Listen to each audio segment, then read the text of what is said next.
The smell of machine oil and metal shavings had long ago become more familiar to me than the comforts of home. At 70, I still went to my auto shop on Church Street in Rocky Mount every morning, even though I could have handed things over to someone younger long ago. But my hands would reach for the tools and my brain would automatically diagnose problems by the sound of the engine. 30 years ago, I'd started this business with my last savings, and Kingsley Auto was now one of the most reliable services in town. There wasn't much work this morning, only 3 cars in line for repairs. Not bad for a Tuesday. First in line was an old Toyota with a bad alternator. The owner, a young mother with 2 kids in the back seat, was fretting over every extra dollar in the estimate. I understood her anxiety. I had once counted every penny myself. Under the hood of the old Chevy, I could see a familiar sight: worn brake pads and a leaking radiator. The owner of the car, an elderly farmer in a faded shirt, shuffled nervously by. "How much is this going to cost, Michael?" $400, Charlie. The pads have to be replaced, and the radiator's fine for now." Charlie nodded with relief. He knew that I wouldn't cheat, and I wouldn't charge too much. Over the years, thousands of cars and hundreds of grateful customers had passed through my service. The work was not only profitable, but also satisfying. It was worth a lot to see the engine start properly after your intervention. My assistant Tom was working with a Ford in a neighboring box. The guy had been working for me for 3 years, diligent and honest. Sometimes I thought it would be a good idea to hand over the service department to him, but I didn't dare. Too much was connected to this place. My entire adult life, successes and failures, joys and sorrows. When I first opened the shop, Doris worked here, doing all the paperwork and communicating with customers. She could find an approach to anyone, both to a demanding lady with an expensive Mercedes and to a student with a crumbling Honda. Clients adored her, and I marveled at how easily she turned a potential conflict into a friendly conversation. The phone rang as I was finishing my inspection of the engine. My son's name popped up on the display. "Hey, Dad." Rob's voice sounded habitually carefree. "How are things going in the garage?" "Fine, what about you?" "Listen, Jason's birthday is the day after tomorrow. 10 years, can you believe it? Heather wants to throw him a party at this new restaurant on Main Street called Golden Palace. It's got a great banquet room, live music, entertainers." I wiped my hands with a rag, sensing where this conversation was headed. Golden Palace, one of the most expensive restaurants in the city, a place where the local elite celebrates important events. "How much is that going to cost?" "Well, it's about 30 people. 2,000 maybe. Maybe a little more. Heather says a kid should remember his birthday for the rest of his life." "Of course Heather says that." My sister-in-law always knew how to make the most of other people's money. In 7 years of marriage, she never once worked, explaining that she needed to keep busy with the house and kids. The house was a 3-story cottage in an upscale neighborhood, and the kids went to a private school called St. Anne's, where tuition cost half of my annual income. "Rob, do you realize that $2,000 is a lot of money?" "Dad, come on, that's nothing to you. You make so much money on your cars, I make that much." If he knew how much of my pennies goes to his family every month. The mortgage on their house is $200. The loan on Heather's Audi, $550. Private school for the kids, $800 a month. Groceries, clothes, entertainment, summer camp for the grandkids, health insurance. All of that had been hanging over me for a year now. Plus the constant little things: Heather's new phone, repairing their air conditioner, paying for a babysitter for the night they go to the theater. "Can't you pay for your son's birthday party yourself?" There was a pause in the phone. Rob didn't find it right away. "Dad, I told you, we're in a period of transition.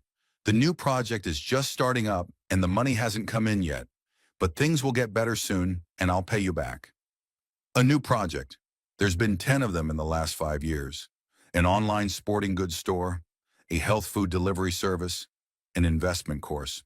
Each time Rob would get excited about the idea, invest my money, and a few months later he'd find an explanation for why it didn't work out. The market wasn't ready, competitors were dumping, partners had failed. The last time it was something to do with cryptocurrency. I never fully understood it, but $15,000 disappeared in 2 months. "Rob, listen, maybe we should have a party at home. Invite Jason's friends over, order pizza, cake, Kids don't care where they party. It's all about the mood. Dad, come on. Heather's already invited everyone. Her friends with their families, her coworkers. We can't just say no now. What will people think? What people will think? Heather's main concern was impressing people. It was important to her to show that her family was living large, that they could afford the best. The fact that it was all paid for out of the pocket of a simple mechanic was not necessary for the guests to know. Okay, I said, feeling the familiar fatigue. I'll transfer the money to your card. Thanks, Dad, you're the best. The kids are gonna love it. The kids. 10-year-old Jason and 8-year-old Emma really loved Grandpa. When I visited them, they would run toward me screaming with joy, talking about school, showing me their drawings. I would do anything for them, and Rob knew it. After the conversation, I stood in the garage for a long time, looking at the disassembled engine. My wife Doris, heaven rest her soul, always said I was too soft on my son. Michael, you're spoiling him. He should be earning his own living, not hanging around your neck. But after she died 5 years ago, Rob was the only close family I had left, if you didn't count the grandchildren. And I didn't want to lose him, although sometimes it felt like I already had. Rob only called when he needed money. He rarely came to family dinners, and that was at the insistence of the kids. Heather thought I was a loser, unworthy of their company. I could see it in her eyes when I came to visit them in my work clothes, smelling of machine oil. I remember walking in on them unannounced 3 years ago. Heather was hosting her girlfriends over coffee in the living room. She introduced me as Rob's dad, without mentioning that I was their children's grandfather. All evening I felt out of place listening to talk about expensive resorts and private clubs. What does your father-in-law do? One of the guests asked. He works with cars, Heather answered with a strained smile. He works with cars, as if I wasn't the owner of a successful business, but a simple locksmith. I didn't say anything, not wanting to ruin the evening, but the residue lingered. Tom finished working on the Ford and came over to me. Michael, is everything okay? You look pensive. Just some family stuff. Tom nodded understandingly. He was single and often said he was in no hurry to start a family. I look at the others and all I see is trouble, he joked. Maybe he was right. Charlie picked up his Chevy toward evening, shaking my hand gratefully. A woman came to pick up the Toyota. It turned out that the alternator had been repaired without replacement, and the bill was half the estimate. The joy on her face was genuine. I closed the garage and drove home to my small apartment above the service station. After Doris died, I'd sold our house. Too many memories, too empty. The apartment was compact but cozy. Kitchen, bedroom, living room, with large windows overlooking the main street. In the kitchen, I heated up yesterday's soup and turned on the TV. The news was on. Another political squabble, rising gasoline prices, tomorrow's weather forecast. The usual life of an ordinary American city in which everyone had his own worries. But my thoughts kept coming back to my family. I loved my grandchildren and wanted the best for them. But more and more, I wondered if I was doing the right thing, helping Rob out all the time. Maybe Doris was right, and it was time for him to take responsibility for his own decisions. On the other hand, if I stopped helping, the kids would suffer. It's not Jason and Emma's fault their parents are living beyond their means. They're used to a certain standard of living. They have friends in private school, plans for the future. Late that night, I transferred money through the bank's mobile app. $2,000 disappeared from the account with a tap of the screen. A transaction notification came to my phone, and I felt the familiar bitterness. How much longer could this go on? Opening my notebook, I tried to calculate how much I'd spent on Rob's family over the past year. It came out to about $30,000, almost half of my net income. My son still thought I was a cheapskate who was greedy with money. A car with loud music drove by outside the window. A dog barked somewhere. The usual sounds of the evening city to which honest people fell asleep after a hard day's work. And I lay there thinking that tomorrow Rob would spend my money on another showcase event where I would be tolerated out of politeness. In the morning, I woke up thinking about Jason's upcoming birthday. Today was the day to buy presents and pick up the grandkids from school. Heather had asked for it the day before, citing an important meeting with her friends to plan a charity event. Charity, of course, just another way to show those around her how wonderful and socially responsible she was. There wasn't much to do at the auto shop, So I asked Tom to keep an eye on things and headed to the Rocky Mount Mall. I didn't like the place. Too noisy, too crowded, too expensive. But there was no choice. This was the place where they sold those toys and gadgets that modern kids dream of. In the electronics store, the consultant, a guy of about 25 in a fashionable shirt, immediately identified me as a potential buyer of expensive equipment. "What can I do for you?" "I need a gift for my grandson. It's his 10th birthday." "Ah, that's a good age. How about a video game console? Or a tablet? We're having a special on the latest model." I looked at the price tags and mentally shook my head. A game console cost $500, a tablet, and even more. In my childhood, for that kind of money, you could buy a bicycle that would last for years. "Is there something simpler?" The consultant grimaced, as if I suggested he sell me a typewriter. "Well, there are older models, but children nowadays understand technology. They'll know it's not the newest. They'll know right away. A 10-year-old will be disappointed with a $300 gift because it's not $500. I remembered my childhood in the 50s, when a new baseball seemed like the greatest treasure, and a bicycle bought for a birthday was cherished like the apple of your eye. In the end, I bought Jason a mid-price video game console and a few games, $450. For Emma, I picked out a professional-grade art set and the doll she'd asked me for last time, $200 more. My pocket was lighter by a tidy sum, but I knew I would see genuine joy in my grandchildren's eyes, and it was worth the money spent. St. Anne's Private School was located in a beautiful brick building in the center of town, surrounded by a neat lawn and flower beds. The fence was low but solid, the gates were wrought iron, with the name of the school in gold letters. Everything here spoke of the prestige and costliness of education. I parked at the main entrance and made my way to the reception area. The receptionist, an elegant middle-aged woman, looked at me through her glasses. "Are you here for someone?" "My grandchildren, Jason and Emma Kingsley." "Oh, yes, Mrs. Kingsley warned me." "ID, please." I showed my driver's license. The receptionist carefully checked the data and nodded. "They're about to finish their last class. You can wait in the hall." The hall of the school was impressive. Marble columns, old portraits in gilded frames, a showcase with cups and awards. On the walls hung photos of graduates, many of whom became famous people in the city and beyond. Children of doctors, lawyers, businessmen, the local elite, studied here. The bell heralded the end of classes, and a few minutes later the voices and footsteps of children rang through the hallways. Jason and Emma appeared almost simultaneously, he from math class, she from French class. When they saw me, they both rushed toward me. "Grandpa!" Emma hung around my neck. "We didn't know you were coming." "Mom said one of our parents was picking us up, but she didn't say who," Jason added, wrapping his arms around my waist.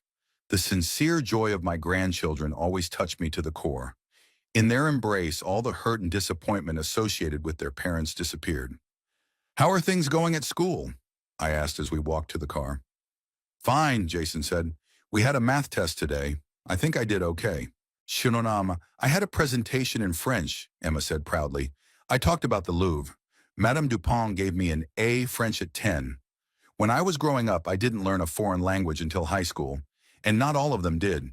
But times have changed, and children now receive an education from an early age that I never dreamed of." "Grandpa, is it true that tomorrow is my birthday party at the Golden Palace?" Jason asked, settling into the back seat. "It's true. Mom and Dad have organized everything." "It's very expensive, isn't it?" Emma intervened. "Amanda said their family dinners there cost as much as a car." Amanda is the daughter of a local banker and a classmate of Emma's. Apparently, even the kids at that school had an idea of the prices at high-end establishments. "Well, not like a car," I smiled. "But yeah, it's not cheap." "Can Dad afford it?" Jason asked with childlike directness. The question caught me off guard. The kids had obviously heard something at home, some scraps of conversation between their parents. "Of course they could," I lied. "Dad's smart. He's got a lot of ideas." "Yeah, Mom always says that Dad is a successful entrepreneur." Emma nodded. "What's an entrepreneur?" It's a person who creates his own business," I explained. "He figures out how to make money." "Are you an entrepreneur?" Jason asked. "In a way, yes. I have a car service." "But it's not the same," Emma said seriously. Mom explained. You're just a mechanic and Dad's a real businessman. Just a mechanic. The 8-year-old's words hurt my heart, even though I knew she was just repeating what she'd heard at home. For Heather, there was a gulf of social status between just a mechanic and a real businessman. What's the difference? I asked, trying to keep my tone even. Well, businessmen wear suits and work in offices, Emma explained. Mechanics get their hands dirty and make less money. How do you know that?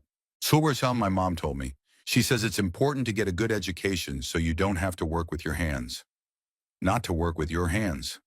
So 30 years of honest labor, hundreds of satisfied customers, the reputation of a reliable master. All this is worthless in the eyes of my daughter-in-law. The main thing is to wear a suit and sit in the office, even if you live on other people's money. I like to work with my hands, Jason said. Yeah, come on. Remember, Grandpa, when you showed me the engine in the car? That was great. Jason, Emma was outraged. Mom says it's not for us. We'll go to university and get good professions. Is Grandpa bad? The boy asked. No, Grandpa is good. He's just different. Different. I gripped the steering wheel tighter, trying not to show how hurt I was by this innocent, childish reasoning. They loved me. I could feel it in every word, every gesture. But even now, at 10 and 8 years old, they had internalized a value system in which Grandpa occupied a place somewhere at the bottom of the social ladder. We stopped at a Pizza Hut cafe for a bite to eat before heading home. The kids were animatedly talking about schoolwork, friends, and weekend plans. Jason was into soccer and dreamed of making the school team. Emma was practicing ballet and was going to participate in the spring concert. Grandpa, will you come to my concert? She asked, dipping a slice of pizza into the sauce. I'll definitely come if my parents don't mind. Why should they mind? Jason wondered. I mean, it's not that big of a deal. They have their own plans, their own social circle. Mom always says you're busy at work, Emma said. That you have a lot of clients and can't get away. Busy at work. A convenient excuse for not inviting just a mechanic to social events. Although I've always been willing to close service early for the grandkids. Are there gonna be a lot of people? A lot of people at the birthday party tomorrow? Jason asked. Yes, my mom invited all my classmates, Emma said, and some of her friends with their kids. That makes 30 people. Shiri? All my friends are jealous, Jason said proudly. They have their birthdays at home, and I'm having mine at a real restaurant. A real restaurant. At my expense, I wanted to add, but I held back. Kids shouldn't know about adults' financial problems. After the cafe, we stopped at a toy store. I wanted to buy something else for tomorrow's party. Jason spent a long time choosing between a constructor and a board game, and Emma fell in love with a beautiful music box with a ballerina. Grandpa, it's so beautiful, she marveled. Can I buy it? Of course you can. The cashier punched all the purchases, another $150 to today's spending. But the grandchildren's joy was worth any money. On the way to Rob's house, Emma suddenly asked, Grandpa, why don't you have a new wife? The question took me by surprise. Why do I need a new wife? Well, so you don't get bored. Mom says that lonely people are sad. I'm not sad. I have a job, I have friends, and most importantly, I have you. Mom says you need to find a good woman, Jason interjected. Someone to take care of you. Someone who will take care of me. I guess in Heather's mind, I was a decrepit old man in need of care. Although in my 70s, I felt quite alert and independent. I haven't met the right woman yet, I replied diplomatically. What kind of woman should she be? Emma asked curiously. Kind, smart, funny. Someone who will love not only me, but also my grandchildren. And beautiful? Beauty is a secondary matter. The main thing is what's in a person's soul. We drove up to Rob's house, an impressive 2-story cottage in the prestigious hillside neighborhood. The lot was large with a neat lawn and flower beds maintained by a hired service. A 2-garage carport, automatic gates, CCTV, all the trappings of a successful life, paid for with my money. Heather met us at the door, looking impeccable even in her homemade clothes. Her blonde hair was styled, her makeup neat, her manicure fresh. She was always looking after herself. Well, did you get your grandfather back in one piece? She turned to the children without even saying hello to me. Mom, Grandpa bought us presents, Emma announced happily. And we ate at Pizza Hut, Jason added. Heather wrinkled her nose slightly. Jason, you have a big day tomorrow. You need to watch your diet. Watch your diet. One slice of pizza wouldn't hurt a healthy child, but Heather always found a reason to be unhappy. Thanks for picking up the kids, she told me dryly. Rob hadn't gotten back from his meeting yet. The meeting. I wondered which one. Rob's meetings usually ended with him asking for money for another promising project. Tell him I'll be at the restaurant tomorrow at 2 o'clock, I said. Okay, goodbye. The door closed, and I was alone on the porch of the house I'd helped pay for 5 years. Inside, I could hear the voices of children telling their mother about their time with me. Tomorrow would be a holiday, expensive and pompous, and the day after tomorrow, life would return to the same old routine. Phone calls asking for money, infrequent meetings with my grandchildren, the polite patience of my daughter-in-law. Saturday morning, I woke up with a heavy premonition. My grandson's birthday was supposed to be a celebration, but something inside told me that everything would not go as planned. At breakfast, I sat for a long time with a cup of coffee, looking out the window at the empty morning street and thinking about the evening ahead. The Golden Palace restaurant was located in the heart of the city, in a beautiful 19th century historic building. Formerly the residence of a local industrialist, it was now one of Rocky Mount's most prestigious establishments. I arrived half an hour before the appointed time, even though I knew I'd be the first one there. Heather was always late, considering it a sign of importance. The banquet hall was magnificent, with crystal chandeliers, velvet drapes, and gilded moldings on the ceiling. The tables were covered with snow-white tablecloths with silverware. In the center of each stood bouquets of expensive flowers. Live music. A pianist in a tuxedo played something classical, creating the atmosphere of an elite event. The animator, a young guy in a bright suit, was rehearsing his program in a corner of the hall. Next to him stood props for magic tricks and inflatable balloons. On a separate table was a huge cake in the shape of a soccer ball, the birthday boy's passion. Are you Mr. Kingsley? A waiter in a snow-white shirt addressed me. Yes, I'm the birthday boy's grandfather. Welcome. Mrs. Kingsley told me you were coming. You're welcome to sit anywhere. The guests will be arriving soon. I chose a seat at a table in the far corner where I could see the whole room. From there, I could watch what was going on without drawing attention to myself. Experience told me that at such events, I was assigned the role of a silent statistician, to be present but not to interfere. The first to arrive were the kids, Jason's classmates, and their parents. They were all dressed up as if they were going to a social event. Boys in suits and ties, girls in festive dresses. The parents looked no less solemn. Ladies in designer clothes, men in expensive suits. Jason appeared in the hall in his new blue suit, beaming with happiness. When he saw me, he came running over. Grandpa, you're here. Where's your present? I'll bring it back tomorrow, I winked. Today is your day, so enjoy it. Emma was twirling around in a pink dress with ruffles, obviously proud of her outfit. Rob looked pleased with himself in his new suit, which, judging by the cut, cost at least $1,000. But the star of the evening was, of course, Heather.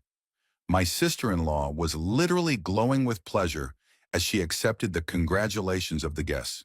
She wore a black cocktail dress that emphasized her slender figure.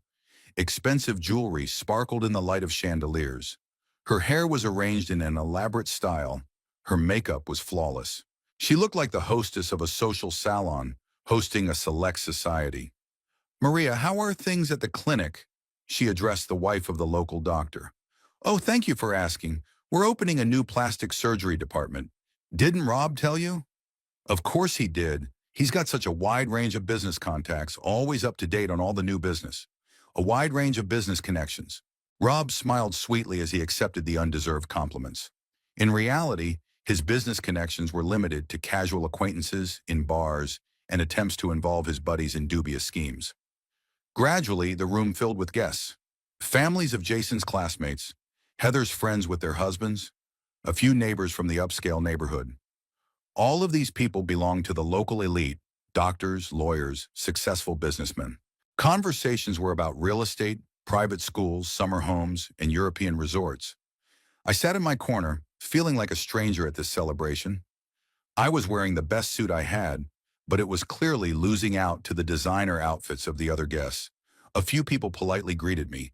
recognizing that I was the birthday boy's grandfather, but the conversation went no further than formal phrases. "And who is he?" I heard one of the ladies whisper, pointing in my direction. "Rob's father," Heather answered her in a whisper but loud enough for me to hear. "Works at a car service. Works in an auto body shop. Not owns a car service, but works." A small but telling difference in wording. The animator began his performance, and the children gathered around him. Jason laughed and clapped his hands, enjoying the attention and admiration of his friends. Emma was helping her brother with the contests, both looking happy. At the next table were the parents of Jason's classmates, a doctor and his wife, and a local lawyer and his wife. They were talking animatedly about their summer vacation plans. "We're thinking of sending Alexander to a camp in Colorado," the doctor's wife said. "There is a great program to study nature. And we are leaning toward a language camp in France," said the wife of the lawyer. "A child needs to know several languages in today's world. Language camp in France. I wonder how much it costs. Probably at least 5,000 per shift." Jason and Emma also went to such camps every summer, and of course it was paid for by Grandpa the mechanic. Dinner was served upscale, several course rotations, gourmet appetizers, expensive wines for the adults and juices for the kids. I tried the seafood salad and meat with some intricate sauce. It was delicious, but the portions seemed ridiculously small for the price. "Rob, tell me about your new project," one of Heather's friends, an elegant blonde woman of about 35, asked. "Huh, Heather said you had a very interesting idea." "Oh yes," my son perked up, setting aside his wine glass. "It's a revolutionary online marketing concept for small businesses. We're creating a platform that will allow small companies to compete with large corporations on the internet." A revolutionary concept. I've heard those words 100 times. Each of Rob's new projects has been revolutionary, breakthrough, and promising. So far, none of them have yielded anything but losses. "Sounds exciting," said one of the guests, a middle-aged man in an expensive suit. "Are there any investors already?" "Of course," Rob said confidently. "I have great connections in the business community. Financing will be no problem. Great connections in the business community." If by that he meant a mechanic father who would pay any amount of money for his son, then yes, he did have great connections. "How much investment would be required?" asked the doctor's wife. 50,000 is enough to start," Rob replied casually. "Then of course you'll need to expand. 50,000 to start." I almost choked on my wine.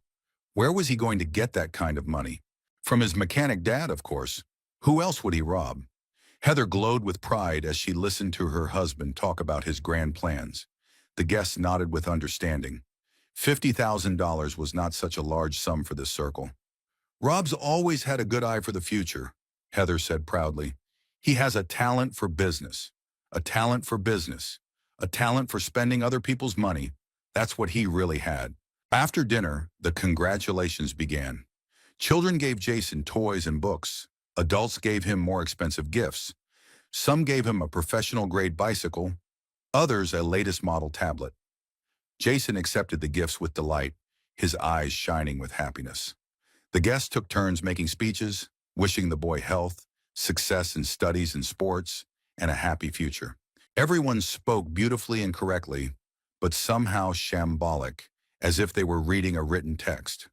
"And now a word to Grandpa," Heather suddenly announced, and all eyes turned to me. I hadn't expected this, and I was confused. My throat was dry and my hands were damp. "Thank you, but I didn't have a speech prepared." "Come on, improvise," someone from the guests said cheerfully. "It's better to speak from the heart." I got up from my seat and walked over to the birthday boy's table. Jason looked at me with love and anticipation. "Jason," I began, looking at my grandson, "I wish you to grow up to be an honest and hardworking man. Remember that the most important thing in life is not money, but your family and friends who love you." "Very touching," Heather said with a faint irony in her voice. "The philosophy of a simple man. A simple man's philosophy." Even in my speech, she managed to find a reason to demean me. It was time for cake. The huge confection was brought out to the applause of the guests. Jason blew out 10 candles, making a wish, and the cutting of the cake began. Slices were handed out to everyone on beautiful china plates. Heather took one of the slices and headed in my direction. I thought it was nice of her to personally bring me a treat. Michael, this is for you, she said with a sweet smile.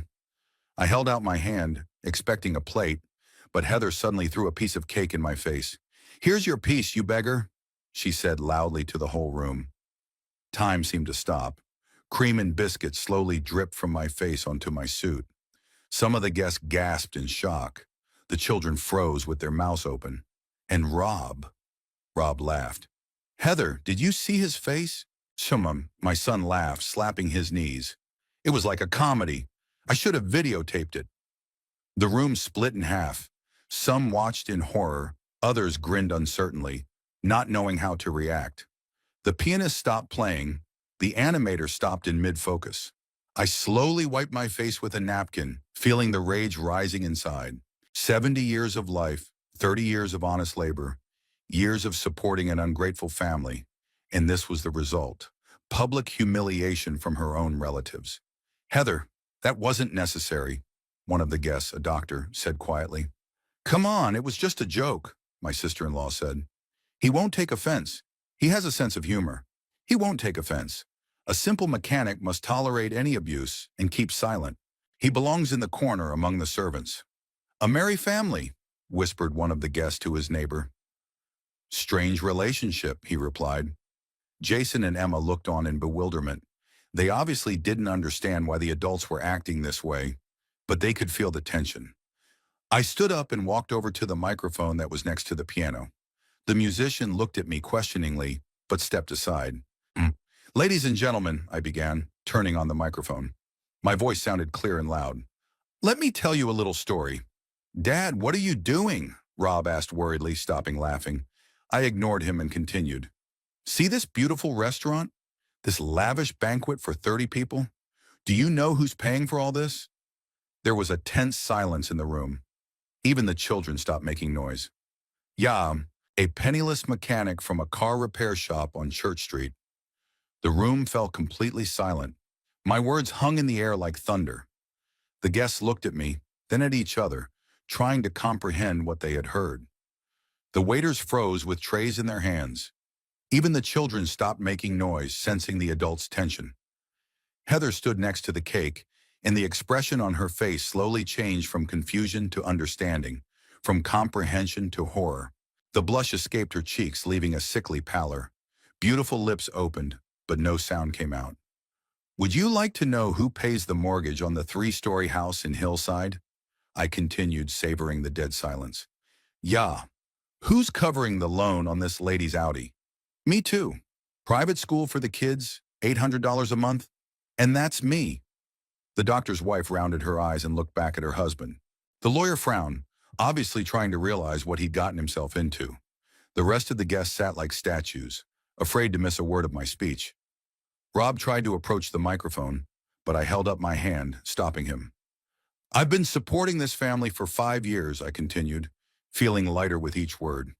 Every month, $3,000 goes out of my account for their expenses, and my successful entrepreneur son hasn't earned a dime with his own hands. Michael, stop this right now. Finally found Heather's voice, but he was shaking with fear. No, dear sister-in-law, I won't stop. I've been silent for too long. I've spent $38,000 on you in the last year. And do you know what I got in return? I pointed to my face, still sticky from the cream. A piece of cake in my face and the title of pauper. There were judgmental whispers in the room. Several women shook their heads, looking at Heather with disapproval. The men frowned, clearly not understanding the logic of what was happening. Dad, you've got it all wrong. Rob tried to intervene, but his voice was uncertain. I explained to you about the temporary difficulties. Temporary difficulties? I laughed and it sounded bitter. 5 years of temporary difficulties? 10 failed projects or temporary difficulties? One of the guests, a middle-aged banker whom I recognized from the pictures in the local newspaper, leaned over to his neighbor and whispered something in his ear. He nodded understandingly. Apparently, such family financial schemes were not new in their circles. Michael, please. Heather tried to approach me, but I stepped back. We can discuss this at home, quietly. Why bring family matters into the public eye? Why? I looked at her carefully. Why was it necessary to humiliate me in front of these people? Why was it necessary to throw a cake in the face of the man who was supporting you? Jason and Emma sat at the kids' table, eyes wide. They obviously didn't understand the intricacies of what was going on, but they could sense that Grandpa was very upset, and their parents were in a bad situation. Grandpa, Jason called softly, you're not going to be friends with Mom and Dad anymore? My grandson's question hit me harder than any adult reproach. I stood there for a moment, not knowing what to say to him. Grandpa will always love you and Emma, I said into the microphone, looking at my grandchildren. No matter what happens between adults. This is all some kind of mistake. Rob tried to salvage the situation, turning to the guests. Oh, Dad's tired. He's stressed out at work. Stress at work? I grinned. Yes, there's stress. Stress from having to work not only for himself, but for a 35-year-old adult man with a family. The lawyer's wife clearly couldn't take the stress and began to pack her purse, clearly intending to leave. Several other women followed her example. The men sat tensely awaiting developments. Shireen, do you want to know how much it cost me to support this family? I continued, feeling the excitement of what was happening. The house in Hillside is $1,200 a month. Heather's Audi, $550. School, $800. Plus groceries, clothes, entertainment, vacations. Enough, Heather shouted, her voice hysterical. Stop embarrassing us in front of people. Embarrass. I looked at her in surprise. Who made you live beyond your means? Who made you lie to people about your financial situation? The doctor's wife, an elegant woman in her 40s, stood up and approached Heather. Honey, maybe we should really continue this conversation at home, she suggested gently. The children can see and hear everything. Yes, you're right, Heather agreed, grasping at straws. Michael, let's get this play over with. Play? I shook my head. No, Heather. A play is when you play the successful businesswoman and your husband plays the successful entrepreneur. And what's happening right now is called the truth. Rob tried to take the microphone away from me, but I held it tight. Dad, you can't do this anymore. You can see how embarrassing this is for the kids. Kids are embarrassed? I looked at Jason and Emma. Wasn't I embarrassed when your wife called me a mechanic in front of your kids? When she told them that Grandpa was a loser, unworthy of their company? There were indignant sighs in the hall. Several guests shook their heads, clearly disapproving of Heather's behavior. The banker was writing something down on his phone. Apparently, the story seemed worthy of retelling in business circles. I never said you were a loser. Heather tried to defend herself, but her voice sounded unconvincing. You didn't? What about simple mechanic? Works on cars. I grinned. And these people didn't even know I owned a car service, not a hired locksmith. The doctor sitting at the next table raised his eyebrows in surprise. So you're the owner of Kingsley Auto on Church Street? He asked. Great service. I take my car there. Reliable and honest? Thank you, I nodded. 30 years building this business. But it still wasn't prestigious enough for some people. Heather stood with her head down, clearly realizing the situation was out of control. Rob fidgeted nervously with his tie, shifting from foot to foot. You know what the most frustrating thing is? I continued, addressing the whole room. It's not the money. Money is just paper. It's that my own son is willing to laugh at his father's humiliation in order to please his wife. Rob blushed and lowered his eyes. Several of the men in the audience looked at each other. Apparently the subject of relationships with wives and parents was not alien to them. And now for the best part, I said, realizing I was nearing the climax. Tonight, dear guests, you have witnessed a historic moment. The hall once again froze in anticipation. Tomorrow morning, I'm going to the bank and revoking all powers of attorney, changing all passwords, closing all automatic transfers. Starting Monday, my son's family is living solely on their own resources. Heather staggered back, gripping the back of her chair. Her face was dead pale. Dad, you can't do this, Rob whispered. We've got commitments, loans. Commitments? I looked at him in surprise. Who made them? Did I sign the papers to buy the house and the car? But you promised to help. I could hear panic in my son's voice. I promised to help, not support. There's a difference, don't you think? Helping is when a man works hard and tries, but sometimes he doesn't have enough. Maintenance is a grown man and his family living solely on his parents' money. One of the guests, an older man in an expensive suit, nodded approvingly. That's right, he said. Oyurekelin, children should be taught independence, not pampered until they are old. Shut up, Heather snapped at him. This is none of your business. Heather, Heather snapped at her, realizing that his wife was only making the situation worse. I won't shut up, she continued, losing all composure. I'm fed up. This old man spoils everything with his moralizing. We are young, beautiful. We should have a good life. At whose expense? I asked quietly. At anyone's expense, she shouted. You're alone anyway. You don't need money. What will you do with it in the grave? The hall gasped at this frankness.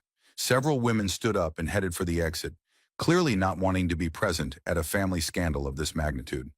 Heather, shut up, Rob whispered pleadingly. But it was too late.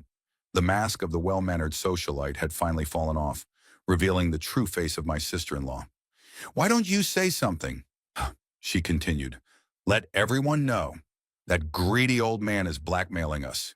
We live in fear that he could leave us without money at any moment. And rightly so, said one of the remaining guests, the banker's wife. Grown-ups should earn their own living. Shut up, Heather shrieked. Your husband is a banker. It's easy for you to talk. The banker stood up, took his wife's hand, and headed for the exit. Inyana, I'm sorry for the inconvenience, he said to me. Good luck with your family problems. The other guests followed him. After a few minutes, the only people left were the closest family friends and the parents of Jason's classmates, who didn't know how to act in this situation. There, I said, turning off the microphone. Now everyone knew the truth about the Kingsley family's success. Jason cried not from understanding what was happening, but from general tension and fear. Emma hugged her little brother, sobbing too. See what you've done? Rob accused me. You've ruined the kids' party. I ruined it? I wondered. Who threw the cake in Grandpa's face in front of the kids? The animator, who had been standing in the corner with the balloons the whole time, hesitantly approached Heather. Madam, should we continue with the program or... Get the hell out of here, she shouted. The party is over. The remaining guests hurriedly began to pack up. The parents of Jason's classmates were picking up their children, awkwardly saying goodbye and avoiding eye contact. I walked over to my grandchildren and took a seat next to them. Jason, Emma, Grandpa loves you very much, I said quietly. He always will, no matter what happens. Why did you fight with Daddy and Mommy? Emma asked through her tears. Sometimes adults can't find common ground, I explained. But that doesn't mean I don't love you or Daddy anymore. Will we see you again? Jason asked. Of course you will, I promised, though I wasn't sure if my parents would let me see my grandchildren after today. Heather stood at the window, sobbing into her handkerchief.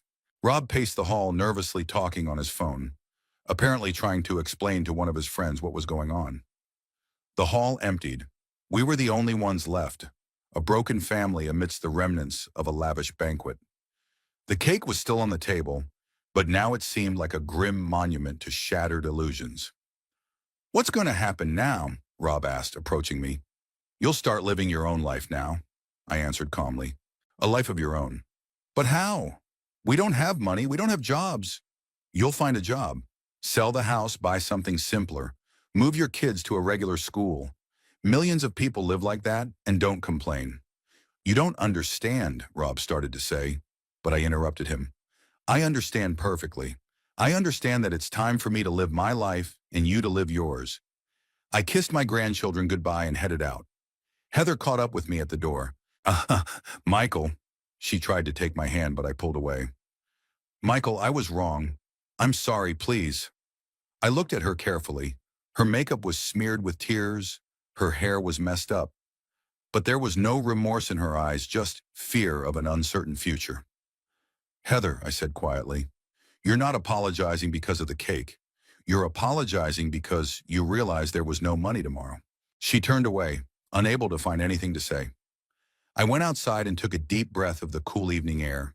For the first time in years, I felt truly free. I greeted Sunday morning with a feeling I hadn't experienced in years, a feeling of complete liberation.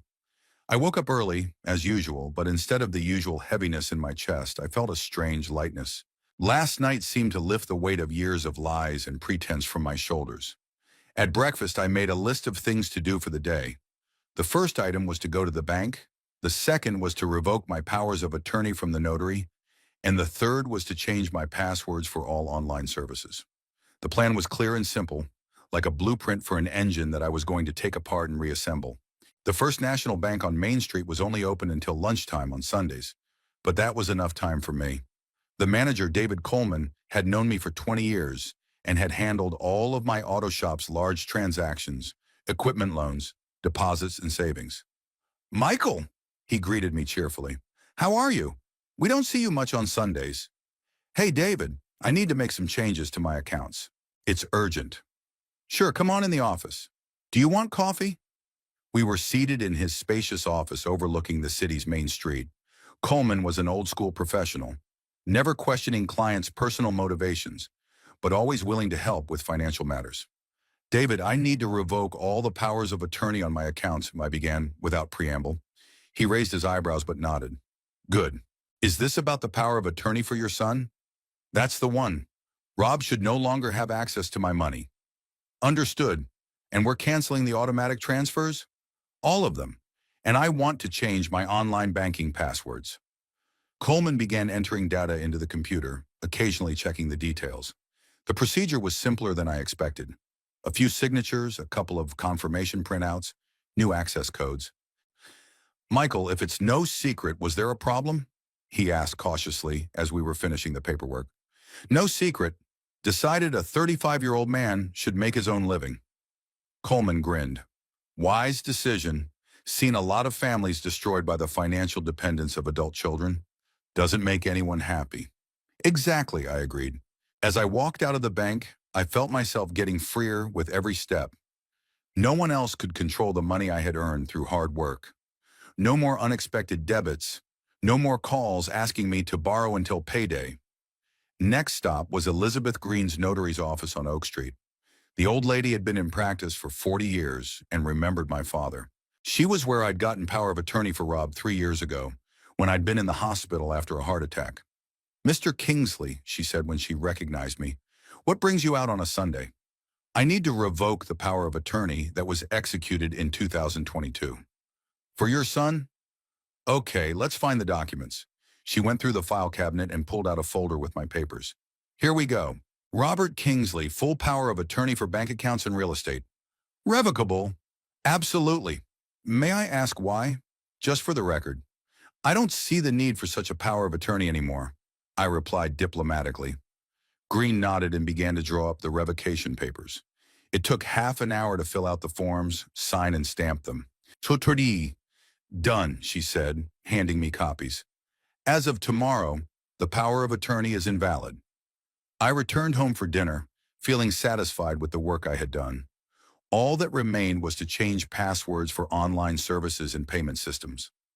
I sat down at my computer and methodically began updating the data: banking applications, payment systems, and store accounts where Rob had saved my cards. My phone rang as I was changing my Amazon password. My son's name popped up on the screen. "Hi, Dad." Rob's voice sounded unusually polite. "How are you doing? How'd you sleep?" "I was fine. What about you?" "Listen, about last night. Heather and I talked all night. We realized we were wrong. Heather wants to apologize." "Oh, I see. Dad, say something. We're family. We can't fight over something stupid like this." "Rob, I'm not fighting. I've just made a decision." "What decision?" "The one I told you about yesterday. From tomorrow, you're on your own." There was a pause in the phone. You could hear Rob breathing, trying to find the right words. "Dad, you can't be serious, can you? It's just emotions after yesterday. Things always seem different in the morning." "I'm serious. I went to the bank and the notary this morning. Powers of attorney have been revoked. Automatic transfers have been canceled." "What?" There was panic in my son's voice. "You can't do that." "I can, and I did." "But we have loans, obligations. The kids. The kids have nothing to do with this. And the loans and the obligations are your problem. You're adults. You can work it out yourselves." "Dad, please." Rob's voice had a pleading tone to it. "Give us time. A month, at least 2 weeks. I'll get a job. Things will get better. Rob, you've been looking for a job for 5 years. If you wanted one, you would have found one long ago. But this is different. I realized I was wrong. I'm going to look hard. I'm going to look hard. We'll see. So you won't even give me a chance? My voice was getting more and more desperate. You've had plenty of chances. It's time to get smart. Rob fell silent, apparently considering a new strategy. What about the kids? He tried a different approach. Jason and Emma are used to a certain standard of living. Do you want them to suffer because of our adult problems? Children don't suffer from a humble life. They suffer from the lies and hypocrisy of adults. Dad, what are you talking about? What lies? Rob, you really don't get it, do you? You've been lying to people about your financial situation for 5 years. Your wife lies about who supports your family. The kids are growing up in an atmosphere of constant deception. We didn't lie. We just, kept the details private. Call it what you want. The result is the same. You're living in a fantasy world. There was another pause. Then Rob spoke in a different tone, a harsher one. Okay, what if I don't get a job? What if we get evicted from the house? You'll find one or rent something cheaper. Millions of people live like that. You're willing to sacrifice your grandchildren's well-being for your principles? I'm willing to teach my grandchildren the right principles, unlike their parents. The conversation was clearly reaching an impasse. Rob realized that pleading and threats weren't working. You know what, Dad? He finally said. You're going to regret this decision. We'll find a way out without you. I hope you do. I sincerely hope so. And don't expect us to thank you. You're being selfish. Maybe I am, but a selfish man who's worked hard for 30 years and earned the right to control his money. Your money? There's a bit of anger in my voice. Oh, who helped you in the service department? Who brought you customers? You? I was surprised. When did you bring clients to my car service? I just, you know, recommended you to people I know. Rob, you've brought me exactly one customer in 5 years. A buddy of yours who didn't pay for the repairs. Okay, that's not the point. The point is that families are supposed to support each other.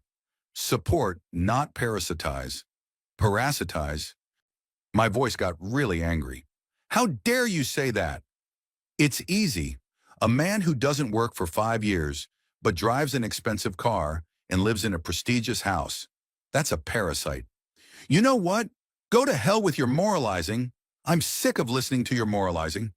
Finally, some honest word, I said calmly.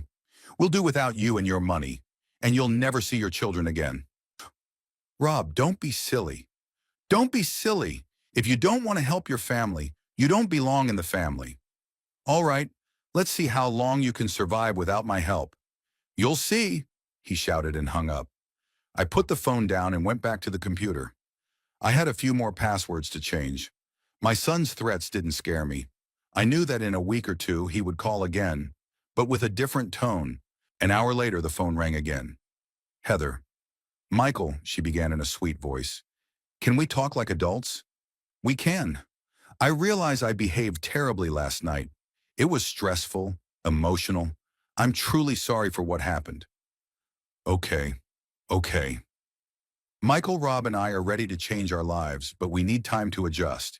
We can't just start tomorrow. Yes, we can, and we should. But think about the kids. Jason's going into 5th grade. He's got friends at private school. Emma's taking ballet. You can't destroy their world because of adult issues. Their world is built on lies, Heather. It's better to destroy it now than to let the kids live in an illusion. What illusions? This is a normal middle-class life, paid for with other people's money. But your family, a family should help each other.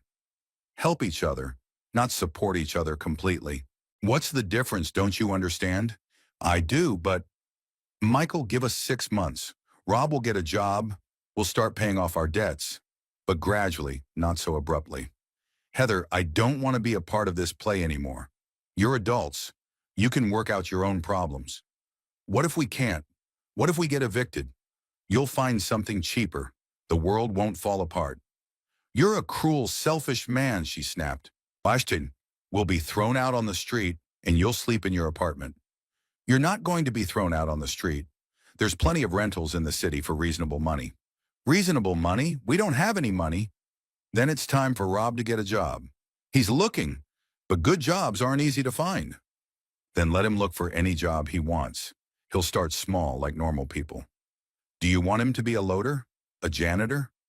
What's wrong with that? Honest labor is better than living off the books. Heather's been quiet.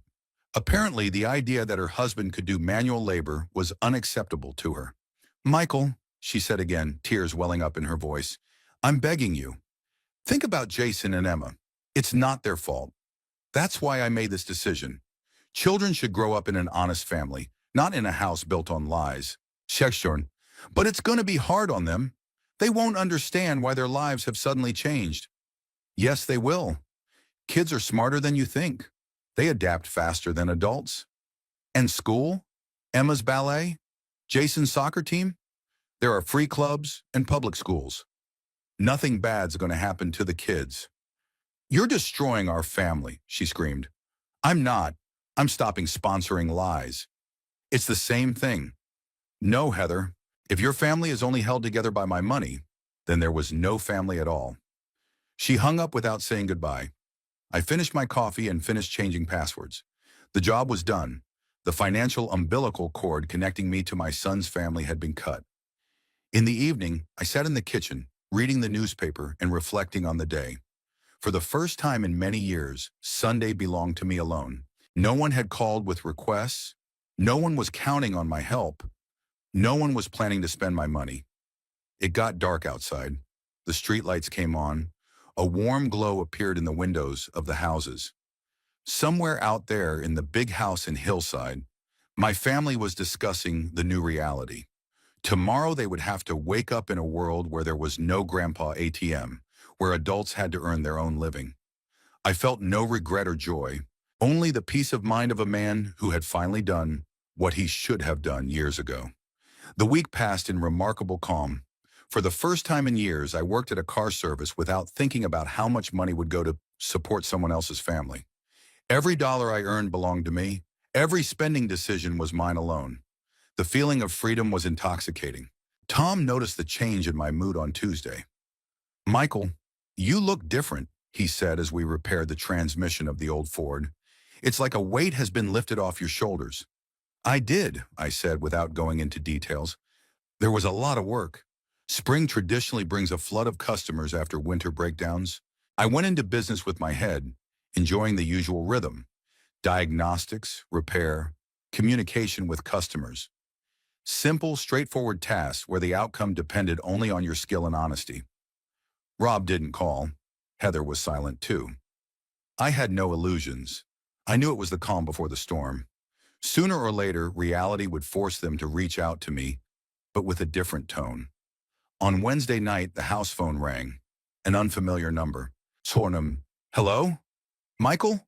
A woman's voice, excited and frightened. This is Susan Park, the neighbor of your... Rob and Heather. Susan, I remembered. Pediatrician, lived across the street. A nice woman we'd said hello to a few times at children's parties. Hello, Susan. What's wrong? I don't know if I should call you, but there's been yelling all night. They're fighting so loud you can hear it from across the street. Kids crying. My heart is tingling with anxiety. I see. Thanks for letting me know. Michael, I don't want to interfere in family matters, but if you need help with the kids, I'm a doctor, okay? I understand. Anything serious happens, you just call me. After hanging up the phone, I sat in the chair for a long time, thinking about what was going on. Of course, scandals were inevitable. When a family accustomed to spending $3,000 or $4,000 a month is suddenly left without income, tension builds quickly. On Thursday morning, Charlie, the farmer with the Chevy, came into the auto shop. Michael, he said, taking off his cap, wanted to thank you for the repairs. The car runs like clockwork. You're welcome, Charlie. Always happy to help.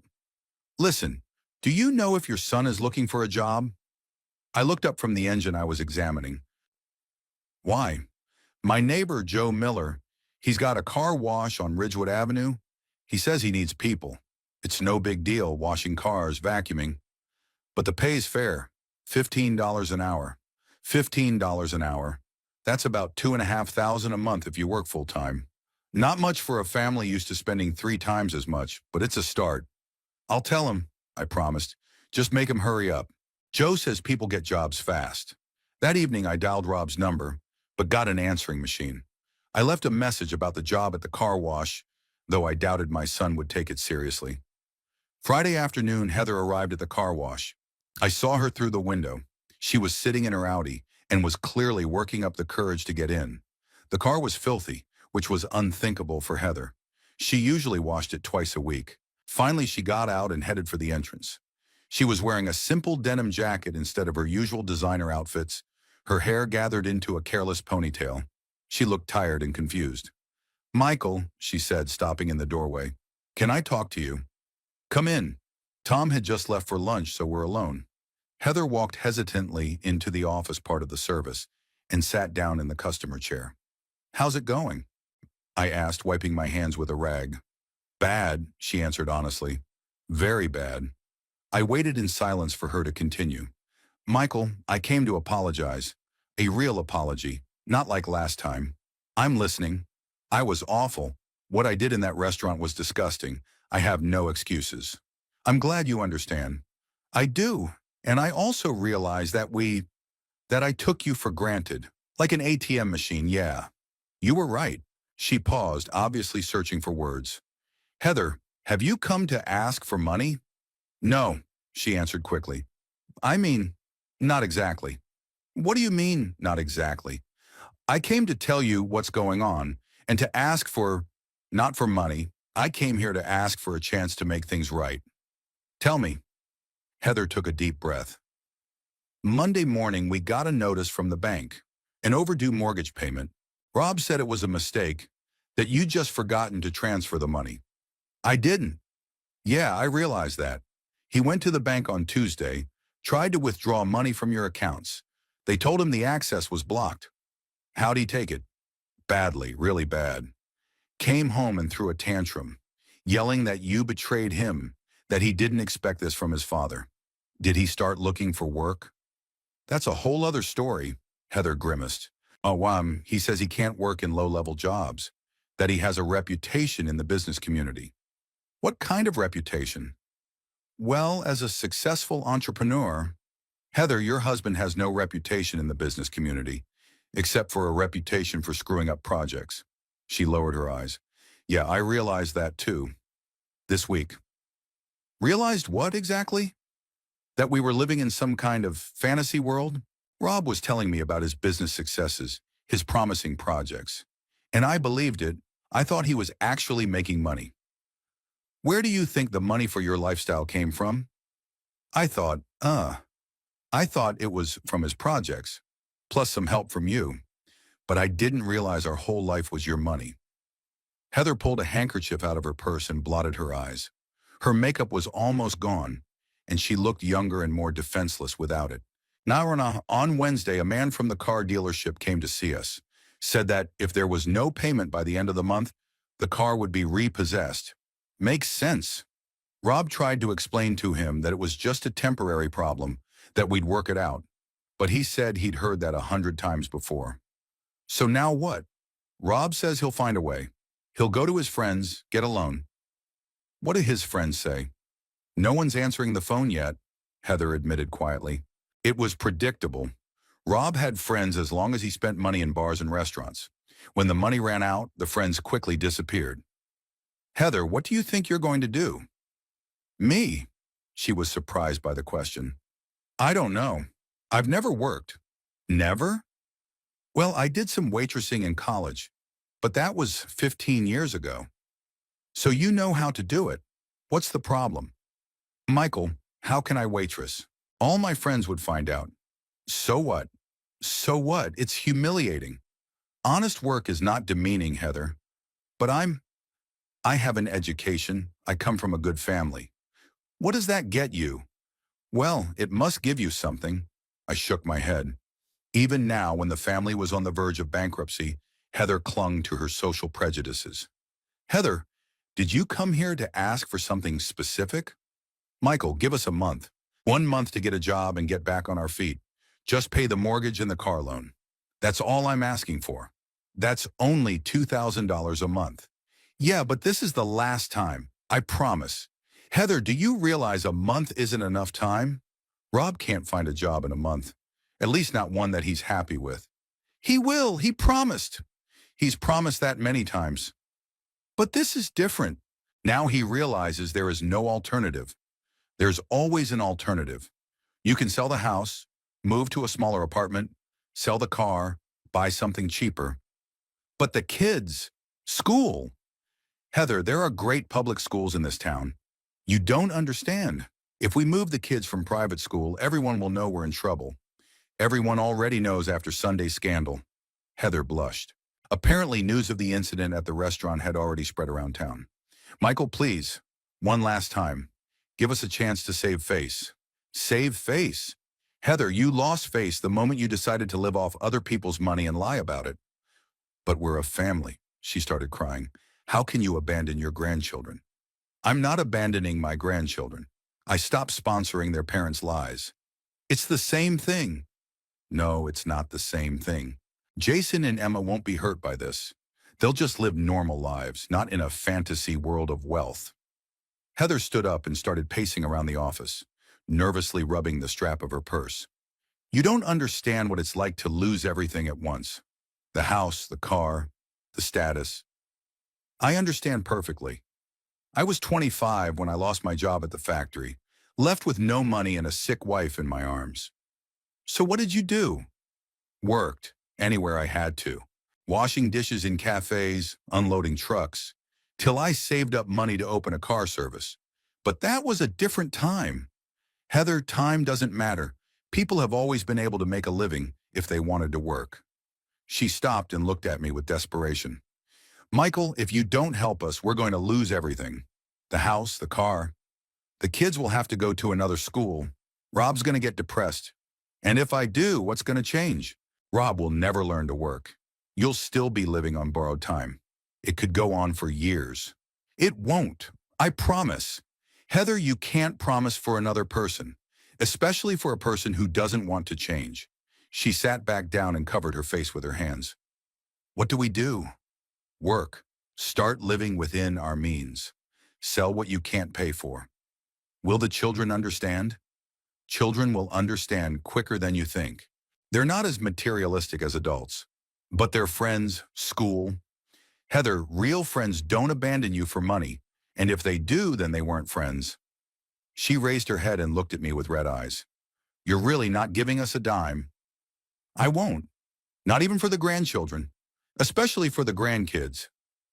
Heather stood up and headed for the exit. She turned around at the door. Do you know what Rob says about you? I don't know, and I don't want to know. He says you've become an angry, greedy old man, that your mother's death broke you. Maybe he's right, but it's my life, and I have a right to be a mean old man. And the kids, they ask why Grandpa doesn't come. It hurt my heart, but I held back. Tell the kids that Grandpa loves them, and tell them they can always come to me. Rob won't allow it. Then I'm not the problem. Heather walked out without saying goodbye. I watched out the window as she got into the car. She sat behind the wheel with her head resting on her hands for a long time. Then she started the engine and drove off. Tom came back from lunch and noticed my condition. Everything okay, Michael? Yeah, just some family stuff. Oh, I see. Would you like me to close one today? No, thanks. Work is the best cure for sad thoughts. We worked through the evening, barely speaking. It wasn't until the end of the day that I realized I'd made the right decision. Heather didn't come to apologize. She came to bargain. She wasn't sorry for my feelings, but for the comfort she'd lost. And until they realized the difference between those things, there was no way to help them. Saturday morning, I was working on Mrs. Johnson's Honda in the garage when I heard children's voices outside. I looked out the window and saw a familiar sight, Jason and Emma running out of Heather's Audi and running toward the entrance of the auto shop. Grandpa, Emma shouted, flying into the garage. We're here to see you. Jason was a little more subdued, but the joy in his eyes was genuine. I wiped my hands and hugged my grandchildren, feeling my heart fill with warmth. No matter what their parents were like, children were still the dearest thing I had. Hi, my good ones. How's school going? Fine, Jason answered. What are you fixing? Mrs. Johnson's Honda. Would you like to see it? The boy nodded enthusiastically. I showed him the fault in the brake system, explained how the hydraulics worked. Jason listened attentively, asking intelligent questions. Emma, meanwhile, was doodling something in her notebook, sitting on an old chair in the corner of the garage. Heather showed up a few minutes later. She looked even worse than last time. Circles under her eyes, pallor, nervous lip twitching. She was wearing the same denim jacket as last time, only now it seemed even more out of place for a woman used to designer clothes. Michael, she said cautiously, can we talk? Sure. Kids, why don't you go play in the yard, okay? Can I stay? Jason asked. I'm curious about cars. Sadie, Jason, go with your sister, Heather said firmly. The adults will talk. The kids reluctantly left the garage. I watched them settle on a bench near the entrance, far enough away to not hear the conversation, but close enough to see us. Did you bring the kids for added effect? I asked. Heather flinched. No, I mean, they wanted to see you. They kept asking why you weren't coming. And what do you tell them? I tell them Grandpa has a lot of work to do. Lying, in other words. Michael, don't start that again. That's not why I'm here. I waited, continuing to work on the brake pads. The physical work helped keep me calm in tense conversations. The children are suffering, she said finally. They don't understand what's going on. Jason asks why we don't eat at restaurants anymore. Emma cries because she can't invite her friends to her birthday party. What do you explain to them? Rob says we're having temporary money problems, that things will pick up soon. So it's another lie. What else do you tell a 10-year-old kid? That daddy's a loser and grandpa's greedy? I straightened up and looked at her carefully. Heather, it's okay to tell the truth, that adults have to earn their own living, that a family moves to a more modest standard of living, but there's nothing wrong with that. No big deal. She raised her voice, but then she realized and looked back at the children.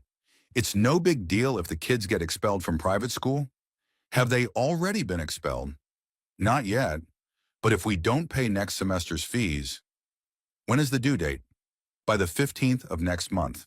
That gives us time to find a job. Michael, you can't make $8,000 in 3 weeks. $8,000? I was surprised. In a semester? A year. You have to pay the full amount all at once. $8,000 a year for 2 kids. That's half my annual profit. And that's just the school, not counting everything else. Then it's all the more reason to move the kids to a regular school. You don't understand. Heather grabbed my arm. If we move them now in the middle of the school year, everyone will realize we're in financial trouble. Heather, everyone already realized that after the scandal at the restaurant. Not everyone, not the teachers at the school, not the parents of the classmates. So what?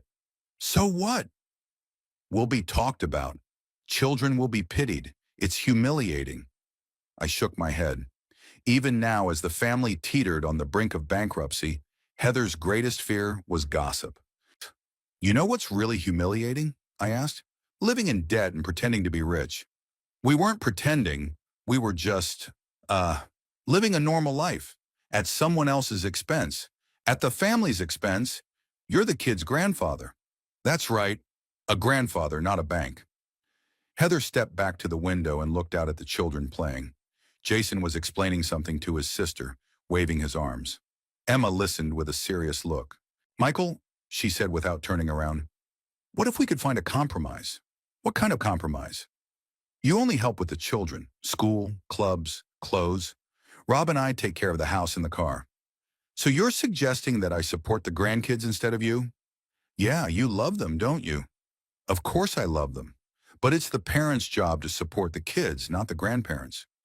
But if the parents can't, then the parents have to find a way, or change their lifestyle. Heather turned to me, a desperate gleam in her eyes. Michael, do you want Jason and Emma to go to public school? For them to lose all their friends? Heather, real friends don't lose their friends over changing schools. But it's going to be hard on them. They're used to a certain level. Kids adjust quickly, faster than adults. What about Emma's dancing? Jason's soccer? It's not just fun, it's their future. There are free clubs in town, but not at this level. Heather, it's not the price, it's the quality of the coaches and the desire of the kids. She approached me again, and there was a pleading tone in her voice. Michael, I realize that Rob and I have disappointed you. We've been horrible, ungrateful, but it's not the kids' fault. No, they're not. Then help them. Not us, them. Heather, helping kids isn't about paying for their expensive schools and activities. Helping kids is about giving them the right values and honest parents. Honest parents? She flared up. Are you saying we're dishonest? What else would you call people who live in debt and lie about it? We didn't lie. Heather, you spent 5 years telling everyone that Rob was a successful businessman. That was a lie. Shionari Furna. But we believed he was. You believed your own lies. That's even worse. Heather fell silent, clearly realizing it was useless to argue. Then suddenly she came to the door. Jason, Emma, come here. The children ran into the garage, looking curiously at the adults. What, Mom? Emma asked. Tell Grandpa how much you miss him. I felt anger rising in me. Heather had decided to use the children as a tool of pressure. We miss you a lot, Grandpa, Jason said honestly. Why don't you come visit us?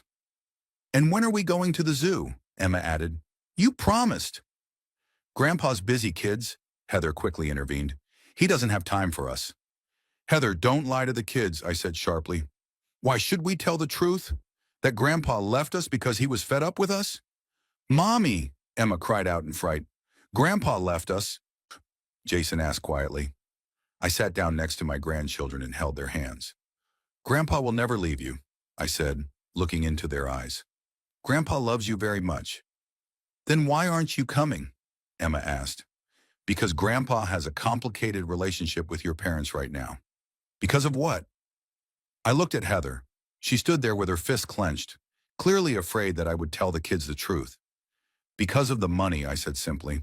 Adults sometimes can't agree on money. Can we fix that? Jason asked. You can, when your parents learn to earn their own money. Doesn't Dad earn a living? Emma wondered.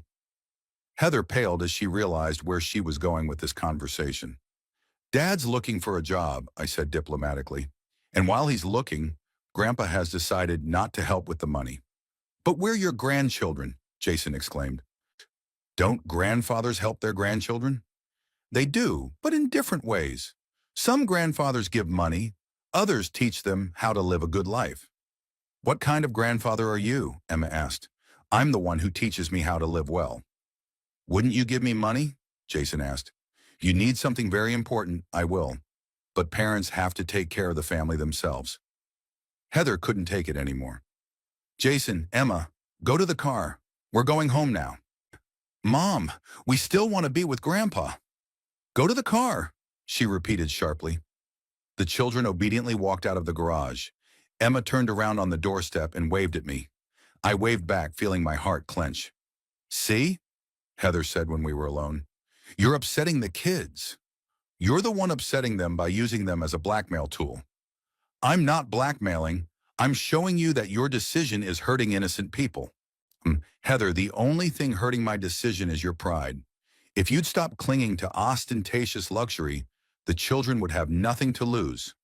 Nothing would be lost. What about school? Friends? A familiar way of life? They'd lose their illusions and gain honest parents. You're a cruel man, she said quietly. Perhaps, but I'm honest. And what good is your honesty if it hurts the children? Children don't suffer from honesty, Heather. They suffer from lies. She was on her way out, but she turned around at the door. You know what Emma asked me to do last night? What was that? For me to apologize to you? She said if Mom apologized, Grandpa would forgive and everything would go back to the way it was. Smart girl. Yes, she is. Smarter than her mother. She doesn't realize that sometimes an apology isn't enough. Apologizing isn't enough, I agreed. It takes action. Sorrow, what kind of action? Rob has to get a job. You too. You have to start living within your means. And if we can't, you can, if you want to. And if we don't want to, then it's your choice and your consequences. Heather stood for a moment, then walked out. I watched out the window as she got into the car. The kids waved at me from the windows and I waved back. Then the car turned the corner and disappeared. I went back to work on the Honda, but my thoughts were jumbled. Talking to my grandchildren upset me more than I expected. Seeing their sad eyes, hearing their questions about why Grandpa had abandoned them, it was hard. But I knew I was doing the right thing. Children will adapt to their new life faster than adults. And most importantly, they will get a chance to grow up in an honest family, where there is no need to lie about their situation and live at the expense of others. At lunchtime, the phone rang. Tom. Michael, are you okay? You look upset. Family matters, I answered briefly. I see. Do you want to talk? Sometimes it helps to talk things out. Thanks, Tom. But some problems need to be solved alone. I'm here for you. I know, it's worth it. I sat at home that night and thought about my conversation with Heather. Her attempt to use the kids was predictable, but no less painful. She didn't understand the main point, that the real help for children is not in paying for expensive schools, but in giving them honest and independent parents. Tomorrow would be a new day, and Rob's family would once again face the reality of life without Grandpa's money. Sooner or later, they will have to make a choice. Learn to live honestly or continue to cling to illusions until they collapse. I had hoped that common sense would win out, but so far there was no sign of it. The month passed quickly and unnoticed. March was replaced by April. The car service added more work. Spring repairs, replacement of winter tires for summer ones, preparation of cars for the summer season. I went headlong into business, trying not to think about my son's family. News came through third parties. Susan Park called twice, telling me about the loud scandals in the house across the street, that the kids were now being driven to school by their father in an old rental car. Charlie mentioned that he'd seen Rob at Joe Miller's car wash, but he'd only worked there for 3 days and left after a conflict with his boss. In early April, I learned that the Hillside house was for sale. The ad had appeared in the local paper. 3-story cottage, 4 bedrooms, 2 garage carport, urgent sale. The price was undervalued, suggesting the sellers were desperate. Bank notices for late payments were probably falling like snow. The car dealership had picked up Heather's Audi back in mid-March. I watched the tow truck haul the car away, and neighbors looked out their windows curiously. Tom had noticed my brooding in those days. Michael, maybe we should help them, he suggested cautiously. It's family. There are many ways to help, I replied.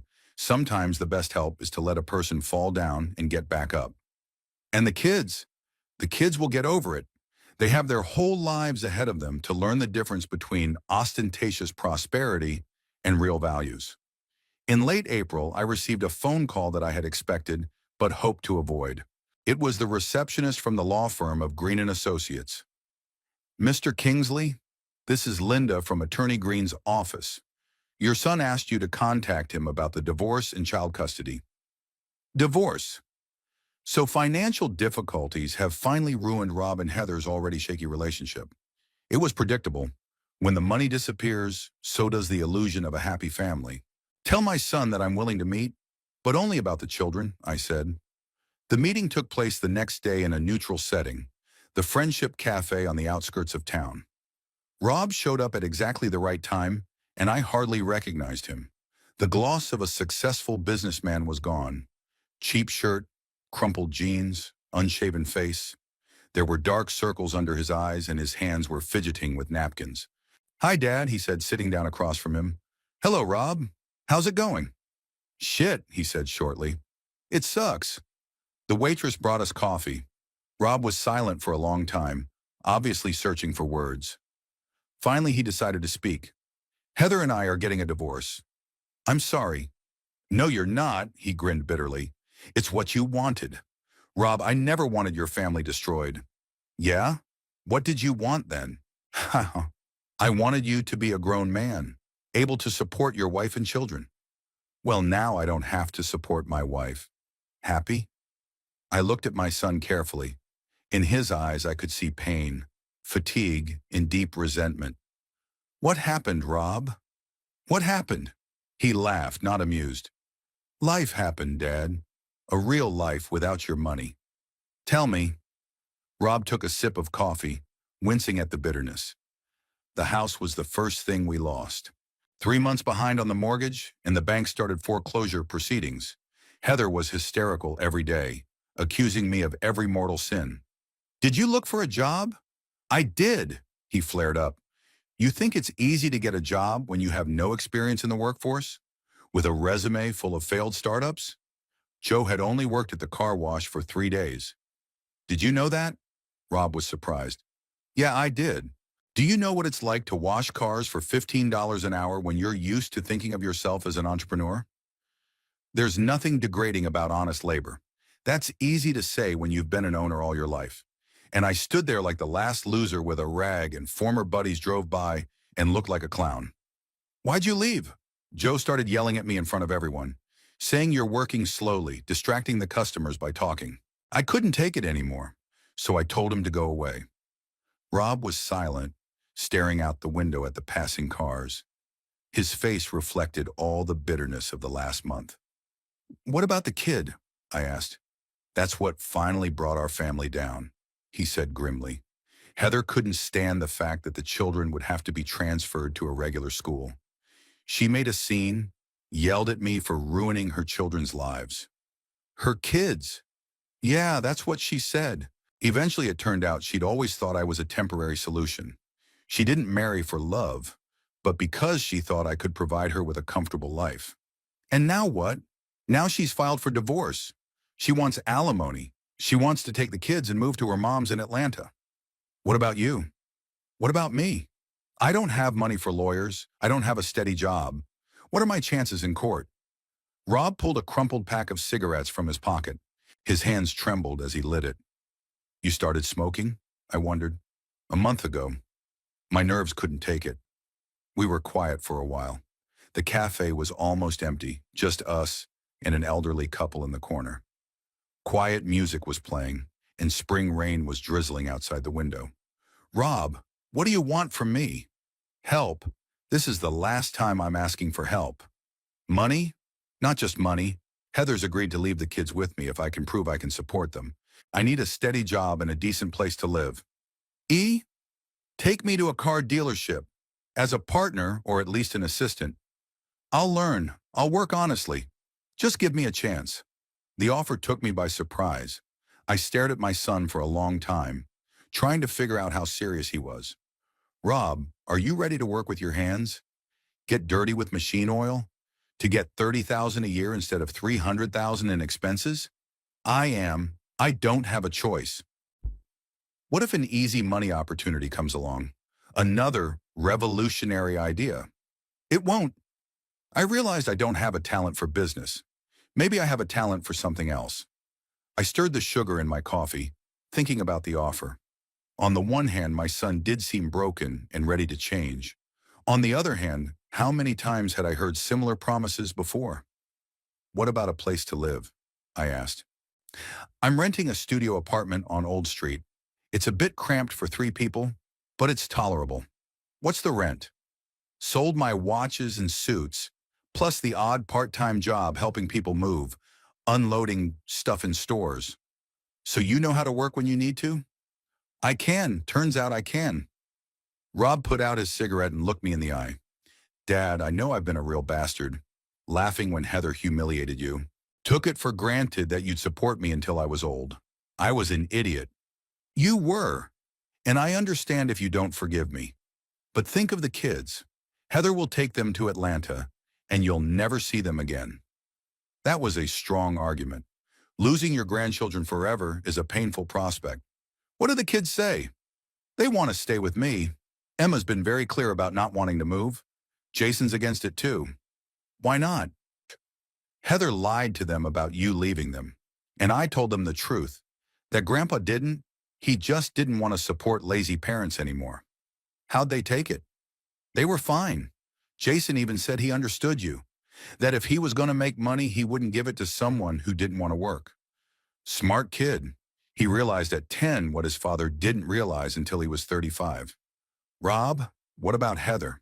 Is she really ready to leave the kids? She is. Turns out motherhood is hard work for her. She's excited about starting a new life without the commitment. I see. Dad, I'm not apologizing for everything. I know trust has to be earned. Just give me a chance to try. I was silent for a long time, weighing the pros and cons. Taking my son into the business was risky. He could disappoint again. Conflicts could arise. But the alternative was to lose my grandchildren forever. Okay, I said at last. Let's give it a try. Seriously? Seriously, but with conditions. What are they? 1. You work as a regular employee, no favors. 2. No talk of money until you prove you can work honestly. 3. If you fail once, you don't get another chance.